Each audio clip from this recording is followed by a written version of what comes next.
तो हेलो दोस्तों, आप सब कैसे हो? आई होप आप सब बहुत ही अच्छे होंगे।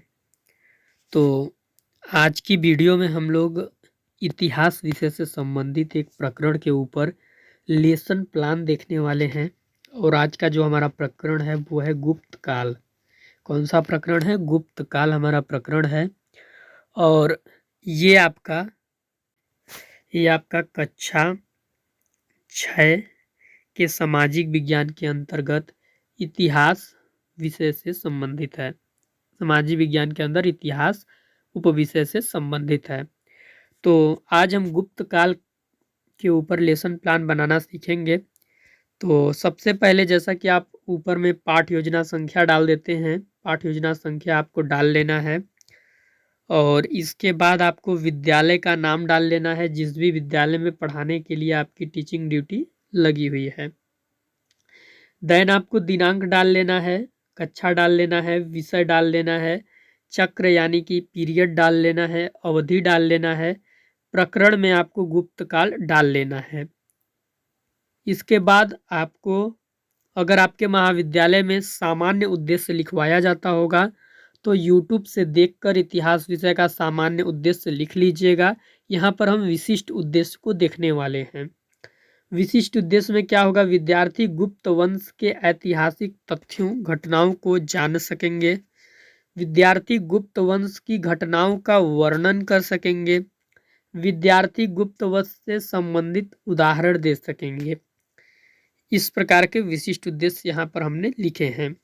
इसके बाद आपको हेडिंग डालना है सहायक सामग्री का, और चॉक, डस्टर, लपेट, श्यामपट्ट आपको लिख लेना है। यदि आप कोई चार्ट पेपर या मॉडल ले जा रहे हैं तो उसको इसमें आप ऐड करके लिख सकते हैं। अगला हेडिंग आपको डालना है पूर्व ज्ञान का। पूर्व ज्ञान में आपको लिखना है विद्यार्थी गुप्त काल से संबंधित सामान्य जानकारी रखते होंगे। इतना इसमें लिख लीजिएगा। इसके बाद आपको जो अगला हेडिंग डालना है वो रहेगा प्रस्तावना प्रश्न का। इसमें आपको 3 कॉलम बना लेने हैं, एक क्रमांक संख्या का, एक छात्राध्यापक क्रिया का, एक विद्यार्थी अनुक्रिया का। सबसे पहले आप क्वेश्चन पूछेंगे भारत देश की राजधानी का क्या नाम है? बच्चे उत्तर देंगे नई दिल्ली। उसके बाद आपको दूसरा क्वेश्चन पूछना है नई दिल्ली में कौन कौन सी इमारतें हैं? बच्चे उत्तर देंगे लाल किला, कुतुब मीनार इत्यादि। तीसरा क्वेश्चन आप पूछेंगे कुतुब मीनार के मैदान में कौन सा स्तंभ है? बच्चे उत्तर देंगे महरौली स्तंभ। चौथा क्वेश्चन आप पूछेंगे महरौली स्तंभ किस काल में बना हुआ है? बच्चे हो जाएंगे मौन, और यही हो जाएगा आपका समस्यात्मक प्रश्न। इसके बाद आपको हेडिंग डालना है उद्देश्य कथन का, और इसमें सबसे पहले जो समस्यात्मक प्रश्न हुआ था उसका आंसर देंगे। महरौली स्तंभ गुप्त काल में बना है। आज हम इतिहास विषय के अंतर्गत गुप्त काल के बारे में विस्तार पूर्वक अध्ययन, यहाँ पे ऐड करके लिख लीजिएगा, अध्ययन डैश अध्यापन करेंगे। अध्ययन डैश अध्यापन करेंगे। इसके बाद आपको हेडिंग डालना है शिक्षण अधिगम व्यवस्था का, और इसमें 4 कॉलम बना लेना है। पहला कॉलम शिक्षण बिंदु का रहेगा, दूसरा कॉलम छात्राध्यापक क्रिया का, तीसरा कॉलम विद्यार्थी अनुक्रिया का, और चौथा कॉलम रहेगा आपका विधि प्रविधि श्यामपट्ट कार्य का। पहला जो आप शिक्षण बिंदु लेंगे वो रहेगा गुप्त काल का परिचय। इसमें एक विकासात्मक प्रश्न पूछेंगे, गुप्त वंश के बारे में बताइए। बच्चे हो जाएंगे मौन। यहाँ पे आप लिख दीजिएगा प्रश्नोत्तर विधि, और इसके बाद आप व्याख्या करना स्टार्ट कीजिएगा। व्याख्या में क्या व्याख्या आपको करना है? कुषाणों के पश्चात एक नए वंश का उदय हुआ। यह राजवंश गुप्त वंश के नाम से जाना जाता है। गुप्त साम्राज्य भारत में लगभग 319 से 20 ईस्वी में स्थापित हुआ। गुप्त शासकों ने साहित्य कला, स्थापत्य कला, विज्ञान एवं तकनीकी के विकास को बहुत प्रोत्साहित किया। गुप्त काल में देश धन्य धान्य से पूर्ण था। गुप्त काल को भारत का स्वर्ण काल कहा जाता है। इस राजवंश ने भारत के विशाल भूभाग पर लगभग 200 वर्षों से भी अधिक समय तक शासन किया। गुप्त सम्राटों ने विशाल साम्राज्य स्थापित कर केंद्रीय शक्ति को सुदृढ़ किया। आगे है आपका गुप्त वंशावली में प्रथम शासक के रूप में श्रीगुप्त तथा द्वितीय शासक के रूप में घटोत्कच का नाम मिलता है। इस वंश के प्रथम शक्तिशाली शासक चंद्रगुप्त प्रथम थे। चंद्रगुप्त प्रथम के बाद उसका पुत्र समुद्रगुप्त शासक बना। समुद्रगुप्त की तुलना नेपोलियन से की है। समुद्रगुप्त के बाद उसका पुत्र चंद्रगुप्त द्वितीय राजगद्दी पर बैठा। इन्होंने चांदी के सिक्के चलाए तथा विक्रमादित्य की उपाधि धारण की। बुद्धगुप्त इस वंश का अंतिम शासक था। इस शिक्षण बिंदु के अंदर आप इतना व्याख्या करेंगे और विद्यार्थी कॉलम में आपको लिखना है। विद्यार्थी ध्यान पूर्वक सुनेंगे व महत्वपूर्ण बिंदुओं को नोट करेंगे। विधि में आपको लिखना है व्याख्यान विधि।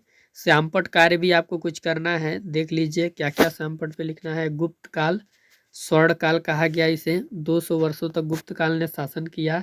इसके प्रथम शासक श्रीगुप्त हुए और इसके बाद आपका द्वितीय शासक जो हुए वो आपके घटोत्कच हुए। शक्तिशाली शासक चंद्रगुप्त प्रथम को बोला गया और समुद्रगुप्त को भी शक्तिशाली शासक बोला गया। चंद्रगुप्त द्वितीय को भी शक्तिशाली शासक ही बोला गया।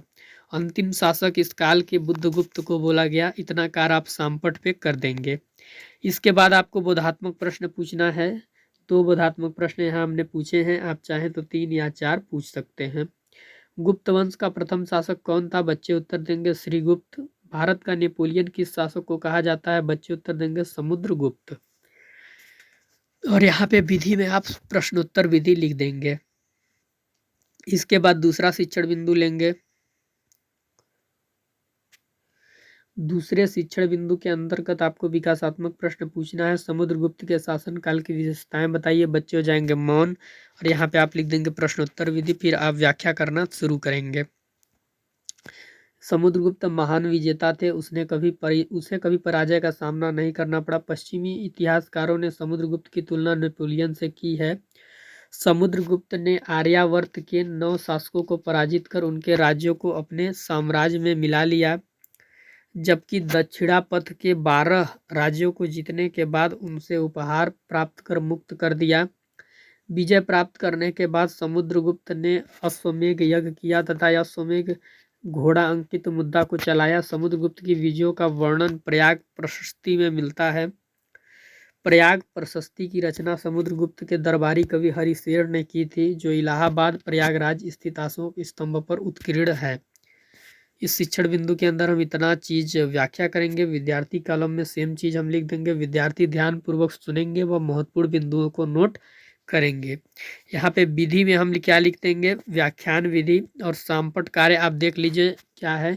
समुद्रगुप्त ने आर्यावर्त के 9 शासकों को पराजित किया और दक्षिणापथ के भी कुछ राज्यों को 12 राज्यों को जीता। ठीक, इसके अंदर आपको जो बोधात्मक प्रश्न पूछने हैं वो ये है, प्रयाग प्रशस्ति की रचना किसने की? बच्चे उत्तर देंगे कवि हरिशेर ने। दूसरा क्वेश्चन आप पूछेंगे समुद्रगुप्त की विजयों का वर्णन किससे मिलता है? बच्चे उत्तर देंगे प्रयाग प्रशस्ति में। विधि डाल देंगे आप यहाँ पे प्रश्नोत्तर विधि। फिर इसके बाद जो आप अगला हेडिंग डालेंगे वो अगला हेडिंग है मूल्यांकन प्रश्न का। इसमें आपको हमने 6 मूल्यांकन प्रश्न पूछे हैं। अगर आप कम पूछना चाहते हैं तो 2 मूल्यांकन प्रश्न पूछ कर ही आगे बढ़ सकते हैं। तो इसमें क्या क्या प्रश्न हमने पूछे हैं? गुप्त काल ने भारत के विशाल भूभाग पर कितने वर्षों तक शासन किया? समुद्रगुप्त के अश्वमेध यज्ञ का वर्णन कीजिए। चंद्रगुप्त द्वितीय किसका पुत्र था? समुद्रगुप्त किसका पुत्र था? गुप्त वंश का अंतिम शासक कौन था? गुप्त काल किस काल के बाद आया था? इतना चीज हम इसमें क्वेश्चन पूछेंगे। श्यामपट सारांश अगला हेडिंग डालेंगे। हमने जो जो मूल्यांकन प्रश्न पूछे हैं सबका आंसर यहाँ पे एक एक करके लिख देना है। पहला हो जाएगा, गुप्त काल ने भारत के विशाल भूभाग पर 200 वर्षों तक शासन किया। विजय प्राप्त करने के बाद समुद्रगुप्त ने अश्वमेध यज्ञ किया तथा अश्वमेध घोड़ा अंकित मुद्रा को चलाया। चंद्रगुप्त द्वितीय समुद्रगुप्त का पुत्र था। समुद्रगुप्त चंद्रगुप्त प्रथम का पुत्र था। गुप्त वंश का अंतिम शासक बुद्धगुप्त था। गुप्त काल कुषाण काल के बाद आया। गृह कार्य का हेडिंग डालेंगे सबसे लास्ट में और यहाँ पे लिख लीजिएगा गुप्त काल के बारे में लिख कर लाना है। ये पाठ योजना आपका हुआ कंप्लीट। यदि आप इसकी पीडीएफ चाहते होंगे तो टेलीग्राम चैनल को ज्वाइन कर लीजिएगा। लिंक आपको मिल जाएगा डिस्क्रिप्शन में। अगर वहाँ पे आपको मान लीजिए पीडीएफ किसी कारणवश नहीं प्राप्त हो पाती है तो इस वीडियो के ही लिंक में आपको व्हाट्सएप ग्रुप का लिंक मिल जाएगा। तो व्हाट्सएप ग्रुप को आप ज्वाइन कर हमसे डायरेक्टली पर्सनल मैसेज करके पीडीएफ मांग सकते हैं, आपको पीडीएफ मैं दे दूंगा। और उसके अलावा यदि आप बीएड के 3rd सेमेस्टर में हैं और आपने हिंदी पेडागोजी सब्जेक्ट ले रखा है, हिंदी पेडागोजी सब्जेक्ट यदि आपने ले रखा है तो इस चैनल पर हिंदी पेडागोजी की 25 क्लासेस अपलोड हैं, प्लेलिस्ट में आपको मिल जाएंगी। तो आप प्लेलिस्ट में जाकर एक बार चेक कर लीजिएगा। नहीं मिल पाता है तो हमसे लिंक मांगिएगा, हम लिंक दे देंगे। ये जो 25 क्लासें हैं ये आपके 4 यूनिट से संबंधित हैं, जो 4 यूनिट आपके हैं। और लेसन प्लान भी बनाना इसमें बताया गया है कि गद्य पद्य व्याकरण सबका लेसन प्लान आप कैसे बना सकते हैं। इसके अलावा दोस्तों यदि आप चैनल पे नए होंगे तो चैनल को सब्सक्राइब कर लीजिएगा, टेलीग्राम को ज्वाइन कर लीजिएगा। और यदि आप हमसे कोई अपना प्रॉब्लम शेयर करना चाहते हैं तो व्हाट्सएप ग्रुप को भी ज्वाइन कर लीजिएगा। इस चैनल पर आपका बीएड 3rd सेमेस्टर के सारे पेपर की क्लासेस चलाई जाती हैं।